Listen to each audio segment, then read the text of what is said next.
दोस्तों, आपके दिमाग में भी कभी ना कभी यह सवाल जरूर आया होगा कि ईश्वर है या नहीं। तो चलिए जानते हैं आज की इस वीडियो में कहानी के माध्यम से कि बुद्ध ने क्यों कहा कि ईश्वर नहीं है। दोस्तों, गौतम बुद्ध अपने जीवन काल में अपने प्रवचनों से मानव जीवन में क्रांति लाई थी और हम जानते भी हैं कि गौतम बुद्ध की बातों में जीवन जीने की कला की चाबी छुपी हुई है। उनके जीवन में घटित हुई घटनाओं से बहुत कुछ सीखने को मिलता है। ऐसे ही एक घटना के बारे में आज मैं आपको बताऊंगा। गौतम बुद्ध के समय में एक सवाल उनसे अक्सर पूछा जाता था।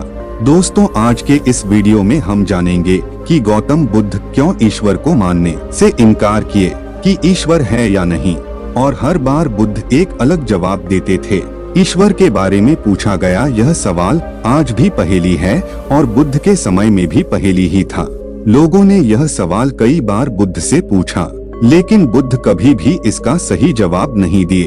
एक बार की बात है, एक ज्ञानी पंडित गौतम बुद्ध का प्रवचन सुनने आया करता था और वह पंडित उनकी बातों से सहमत भी था।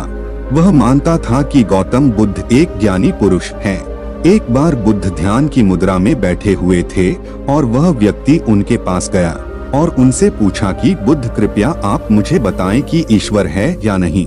मेरी आपसे प्रार्थना है कि आप मेरे सवाल का मुझे सही जवाब दें। बुद्ध के बारे में यह कहा जाता है कि वह कभी भी किसी भी प्रश्न का सीधा जवाब नहीं देते थे। उनके हर जवाब में रहस्य भरा होता था। ज्ञानी पंडित ने कहा कि मुझे ईश्वर के बारे में आपसे जानना है, ईश्वर है या नहीं। बुद्ध उसकी बात सुनकर मुस्कुराए और फिर पंडित से बोले, ठीक है। गौतम बुद्ध ने कहा कि मैं तुम्हारे सवाल का जवाब जरूर दूंगा, लेकिन उससे पहले मेरे कुछ प्रश्नों का जवाब आप मुझे दे दो। पंडित ने कहा, मैं बिल्कुल आपके प्रश्नों का जवाब दूंगा, आप कृपया प्रश्न पूछे। बुद्ध ने कहा कि क्या तुम सूर्य को मानते हो। पंडित ने बुद्ध की तरफ देखा और कहा कि यह किस प्रकार का प्रश्न है, मैं छोटा बच्चा हूँ, क्या जो मुझसे आप बच्चों वाला प्रश्न पूछ रहे हैं। सूर्य तो साक्षात प्रकट होता है और पूरी दुनिया को रोशनी देता है। धरती पर रहने वाले हर जीव को सूर्य से ऊर्जा प्राप्त होती है। सूर्य को तो हम रोज ही देखते हैं। बुद्ध ने उनसे कहा कि ईश्वर के होने के बारे में प्रश्न कहाँ से आया, क्योंकि जिस प्रकार सूर्य हमारे सामने है उसके होने का कोई प्रश्न नहीं होता।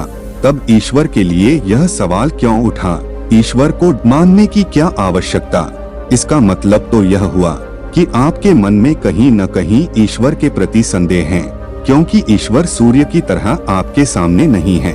आप ईश्वर को भी बुद्धि से ढूंढने के लिए निकले हो और बुद्धि केवल उन्हीं बातों को मानती है जो उसके सामने दिखाई देता है, और ईश्वर कभी भी आपको प्रत्यक्ष रूप में सामने दिखाई नहीं देगा। अगर दिख जाए तो वह ईश्वर नहीं होगा। गौतम बुद्ध ने कहा कि तुम ईश्वर को मानते हो या नहीं। असल में यह प्रश्न ही गलत है और गलत प्रश्न का सही उत्तर कैसे दिया जा सकता है। इसलिए अगर इस गलत प्रश्न के पूछे जाने पर और अगर किसी के उत्तर दिए जाने पर तो वह उत्तर भी इस प्रश्न की तरह ही गलत होगा। पंडित बुद्ध की बात सुनकर थोड़ा भ्रमित सा हो गया। उसने कहा कि बुद्ध, आप किस तरह की बातें कर रहे हैं, मुझे कुछ समझ नहीं आ रहा है। बुद्ध ने कहा, अगर मैं तुम्हें सीधे शब्दों में बताऊं तो इसका मतलब यह है कि ईश्वर को माना नहीं बल्कि जाना जा सकता है।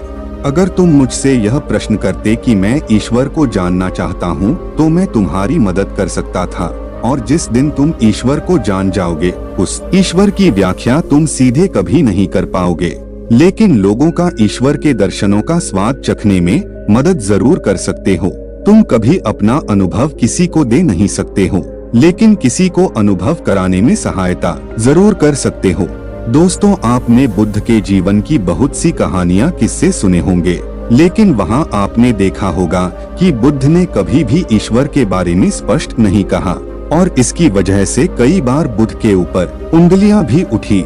लोगों ने यहाँ तक कहा कि बुद्ध कुछ भी नहीं जानते, क्योंकि बुद्ध इस तरह के प्रश्नों का ठीक से उत्तर कभी नहीं देते थे। गौतम बुद्ध इस तरह के प्रश्नों से हमेशा बचा करते थे, क्योंकि ईश्वर और आत्मा के संबंध में कोई उत्तर दिया ही नहीं जा सकता है, और अगर कभी देना भी पड़े तो वह उदाहरण के माध्यम से उसे समझाने का प्रयास करते थे। क्योंकि ईश्वर और आत्मा के संबंध में कोई उत्तर दिया ही नहीं जा सकता है, यह संभव ही नहीं है।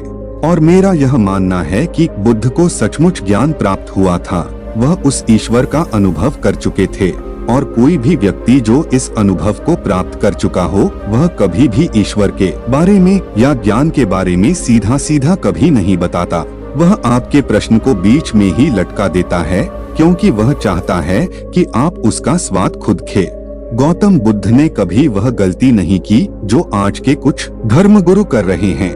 कहने का मतलब है कि जितने भी ज्ञानी पुरुषों ने ईश्वर के बारे में स्पष्टीकरण किया, उनके अनुयायियों ने उनके धर्म गुरुओं द्वारा ईश्वर के बारे में कही हुई बातों को मान लिया और अपने अलग अलग समुदाय बना लिए। फिर क्या हुआ आप यह देख ही रहे हैं। उन गुरुओं द्वारा दी गई प्रामाणिकता के आधार पर आज वह सभी समुदाय एक दूसरे के दुश्मन बने हुए घूम रहे हैं और हथियारों के दम पर यह प्रमाणित करना चाहते हैं कि मेरा गुरु सही है, मेरा ईश्वर सही है।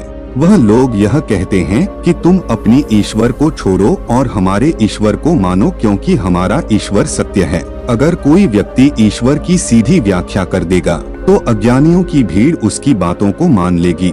वह भी ईश्वर का अनुभव कभी नहीं करेगी। वह भीड़ तो केवल आपकी कही गई बातों के आधार पर किताबें लिख देगी और हाथ में तलवार लेकर चल पड़ेगी कि हम अपने समुदाय को बढ़ाएंगे, अपने धर्म को बढ़ाएंगे, प्रचार प्रसार करेंगे। शायद बुद्ध इस बात को जानते थे, इसीलिए उन्होंने कई बार ईश्वर के वजूद को भी नकारा। इनकार इसलिए किया कि आपकी प्यास और गहरी हो सके, आप उसको जानने के लिए उतावले हो जाएं। अगर बुद्ध ईश्वर के बारे में सीधे सीधे कह दे तो भीड़ आसानी से उनकी बात मान जाएगी और ऐसे ही हमने धरती पर ना जाने कितने ही ईश्वर और भगवान को जन्म दे दिया है। ऐसा लगता है कि ईश्वर ने मनुष्य को नहीं बनाया बल्कि मनुष्य ने ईश्वर को पैदा किया है। तो दोस्तों, गौतम बुद्ध की इस कहानी से हमें यह शिक्षा मिलती है कि भगवान को मानना नहीं बल्कि जानना चाहिए और उसका अनुभव लेना चाहिए। ईश्वर को जानने के लिए सिर्फ एक ही रास्ता है और वह है ध्यान। ध्यान में जितनी गहराई से जाओगे उतना ही तुम्हारा ईश्वर के प्रति अनुभव होता चला जाएगा और तुम्हारे सभी प्रश्नों के उत्तर भी तुम्हें मिल जाएंगे। तो दोस्तों, आपको ये मोटिवेशनल स्टोरी स्पीचेस कैसी लगी हमें कमेंट सेक्शन में जरूर बताएं और ऐसे ही मोटिवेशनल स्पीचेस स्टोरी वीडियो देखने सुनने के लिए हमारे इस वीडियो को एक लाइक और चैनल को सब्सक्राइब जरूर से करें। धन्यवाद। बोलो नमो बुद्धाय।